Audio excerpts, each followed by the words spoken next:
detail. But that quick links sheet that I gave you, and that electronic tool, there's gonna be a link that says industry employment. And you click on it, it's gonna tell you geography, LA County. And you say, what industry?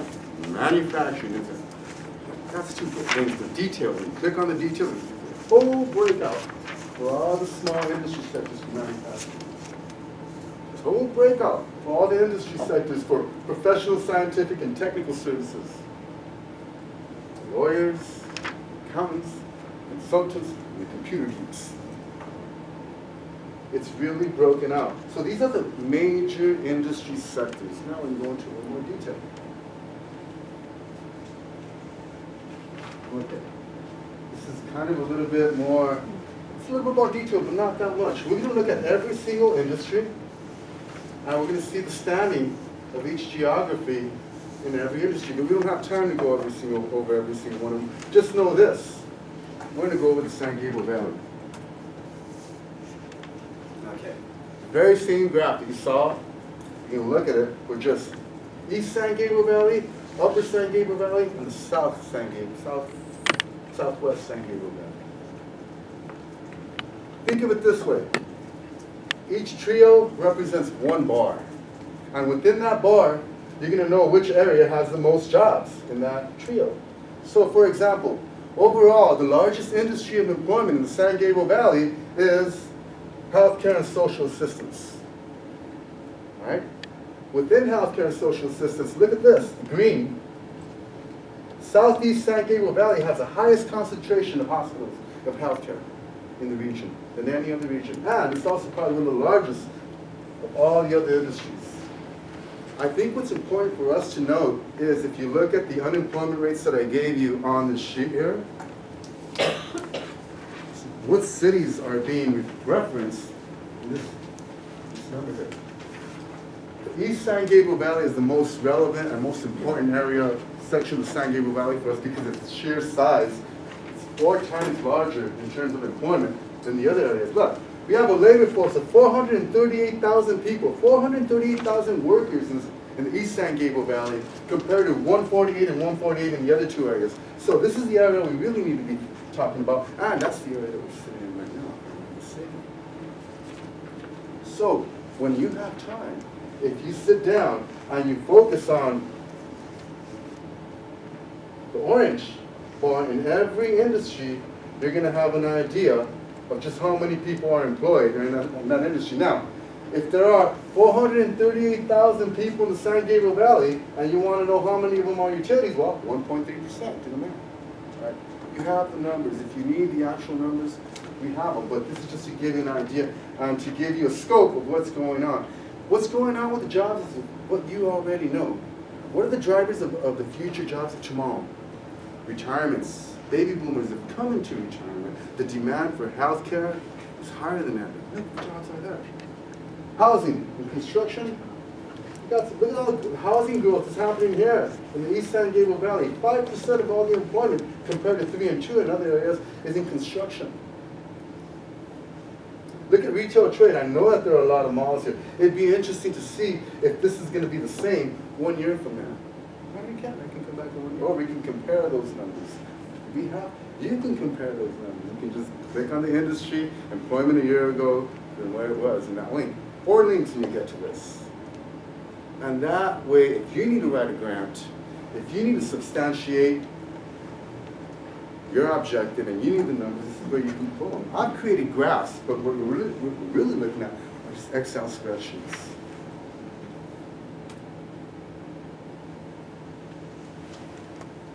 This is an interesting graph. Talk about small business. It really is the backbone of America, isn't it? If you combine all the industries that employ fewer than 10 individuals, we're talking about 85, 86% of all the businesses in LA County are small businesses. But forget that, just fewer than 5. 77% of all the businesses in LA County employ fewer than 5 individuals. And I can tell you that 80% of these agencies within that 70% employ more than 1 individual. Vast majority of these are just hiring their wife They're called mom and pop shops, and they're very important. They're the backbone of America. It's a very high turnover rate, because this is the American dream right here. This is the American dream right here. A very high turnover rate, and it's always going to be a high percentage because there are so many people coming in trying to make it, trying to start their own business, and start small. But there are employment trends by business size that we need to be aware of. What industries are the small businesses? Now, more than ever, we're beginning to see that small businesses doesn't necessarily mean small business, right? You have a $10 million operation, you have like 2 or 3 individuals instead. We know that's happening. So, since the majority of businesses in LA County are small, does that mean that the majority of the workers are working for small companies? How many of you think that half of the workers in LA County are in small businesses? Think about half. How many of you think that the majority of the workers would be in large-sized companies like in this over here? Well, let's take it in. Let's see what the answer is.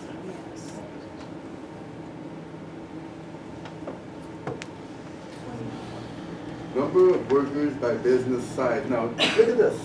Less than 4. We said 391 people working for a small business. Do you remember how many small businesses there were? Let me hit the back now.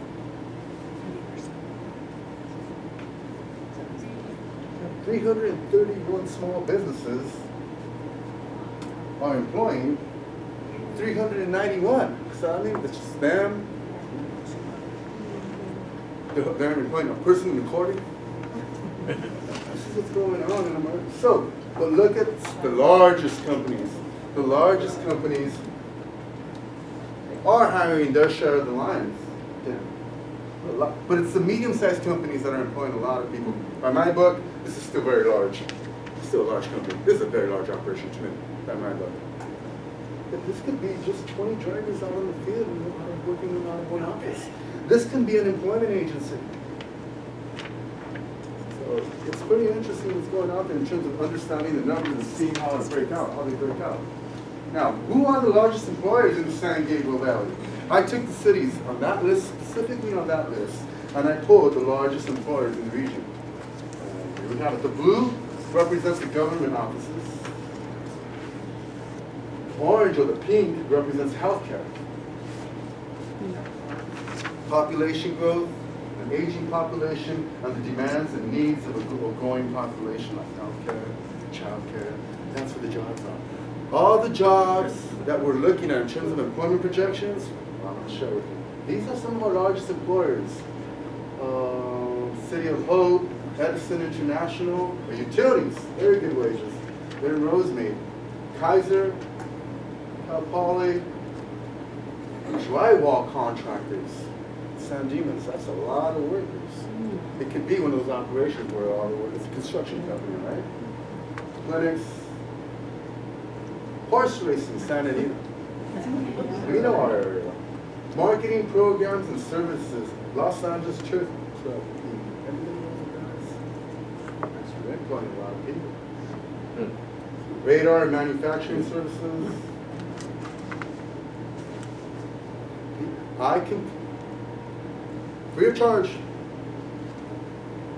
I can produce for you an employer list by industry. So if you want, let's say you're having an event, you're having a manufacturing event, and you want to invite all the employers, specifically in this industry, but we don't know where they're at. Or we just have the opening, it's too broad. I can provide an employer list if you need help with that, in terms with email addresses, helping you to attract these individuals. If you have a healthcare fair and you need to reach out to healthcare employees, send me an email. Send me an email. It's the best way. Send me an email. Juan's got an employer list to provide us with. I'm here to help. I'm a stakeholder. These are the largest employers in Los Angeles County. He's good. Well, we have so many kids. So many youth. I used to do career counseling. They used to sit in front of me and ask me, what do you want? And anything that gives me, I want to work. And then there were those individuals saying, I don't know. I'm taking my time. I'm in no rush. Well, that's good. You need to be able to reflect a little bit on what you want to do and make the right decision. We've seen time and again people changing careers. I've changed careers many times. It's incredible. I can't believe I've had on 6 different careers, and I've done things from one extreme to another. Just to give you an example. I was the director of a child care center for Para los Niños, and I did that for about 5 years in Skid Row, downtown Los Angeles. I worked for the Alley Unified School District as an elementary school teacher. I did that for 4 years. I left that and I worked for Wall Street in mutual funds and investments, and I did that for 3 years to T. Rowe Price, learned about the economy. Then I worked for the United States Census in gathering survey data and working with them, and I did that for 1.5 years. Then I started working for the state, doing career counseling, and now I'm doing labor market information because everything seems to have fallen into place for me. I understand the economy because of my work. No formal experience, my work experience. I understand working with people in career counseling because I did career counseling. I love numbers, and I study sociology. So the numbers and the people, it all falls into place and me understanding the role that I play. And I love it. And you do too. That's why you're here. And do you guys remember the movie Jerry Maguire? Show me the money. Show me the money. That's all that matters. Show me the numbers when they talk about LMI. Because if my son's going to study something, and I'm going to pay for it, I'm going to tell him, show me the numbers. Show me the numbers. So we go into our customized overview page. And instead of LMI for educators, click on student assistant resources. These are, you can't really read it right now, but these are tools for career exploration. Self-assessment. We have one tool called Reality Check. I love it because it takes you to 7 different pages, and it asks the person, how much do you, what kind of car do you want to drive when you graduate from college? A new car, a used car, public transportation, or you answer the question. What kind of living situation do you want? A new home, rent, sublet, etc. Live with parents, and then food. Do you like to eat out, cook? It's a little bit of both. And you select for every category what your lifestyle is going to be. And then at the end, it's going to ring up what it's going to cost for you to maintain that lifestyle. $60,000 a year. I can't put $60,000 a year. So the kid, well, you need if you want to sustain that lifestyle, these are the, you click on that link, and it'll give you all these jobs that pay $60,000. And the kids start getting it. It starts, it's called reality. Mom and Dad are paying that much for my cell phone? Yes. Yes. It's called reality check. It's a great link. And for the students that are sitting there and they don't have an idea of reality because still living within the wings of their parents, it's a very good reality check. Now, my nephew graduated from high school, and he said to me, yes, sir. Where on the website is that? labormarketinfo.edd.ca. No, I'm on that. I'm on the student assistant resources. Educators. Now click on the second one. Career information. It's LMI for educators right under there. Student resources. Yeah, click on that link. Student resources. Yeah. Now what do you see? You see career so there's career origin. planning, California Career Planning Guide, career information, California Occupational Guides. No, click on the career planning guide, career information, occupational guides. Oh, let's see. Let's do the other one. Try the LMI for educators.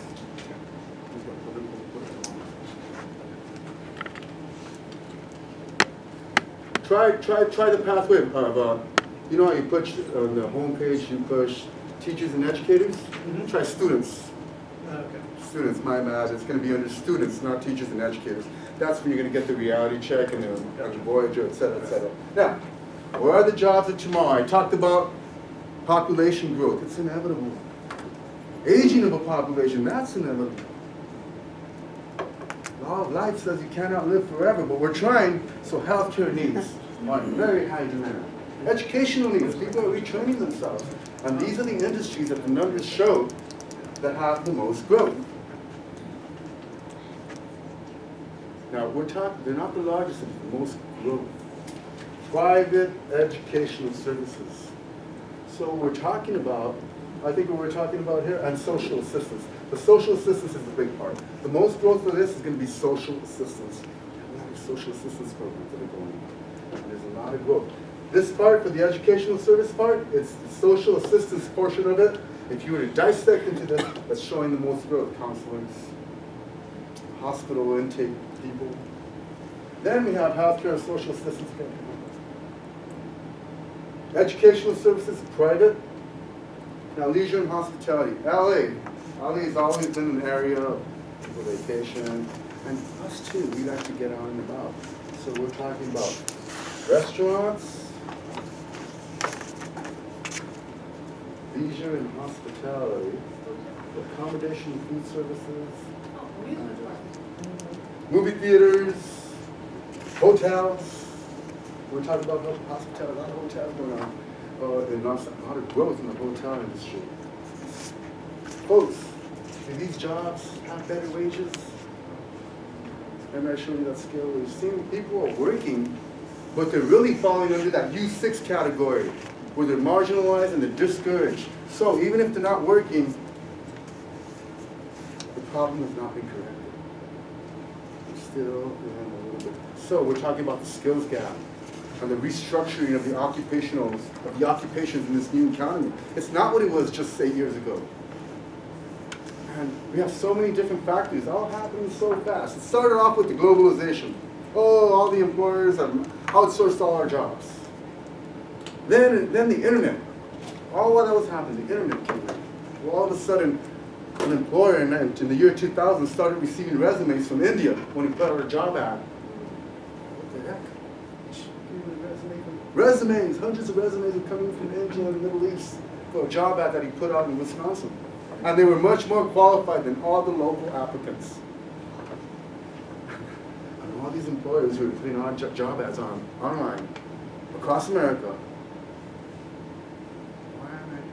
why is my operation here if I have equally qualified people, not just manufacturing, science, accounting, technical QuickBooks, I can pay a portion of what I'm paying here and get a better service. Or at least that's already doing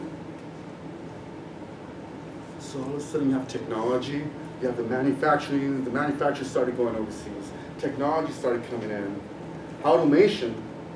You have all these manufacturers, oh yeah, I'm going to come back to America, but you build the machines, right? You're not going to hire all those manufacturing employees that they're not. They're going to come and they're going to set up shop. They're going to do a lot more with a lot less, and they're going to get the tax break. That's the way it's working. But we need to understand, how are we going to fill those gaps? How are we going to fix this? It's about the wages. These are the industries that are growing, but we need to innovate. We need to create the future right now. I don't think that it's becoming more limited. It's becoming more open. So thinking about all the different possibilities.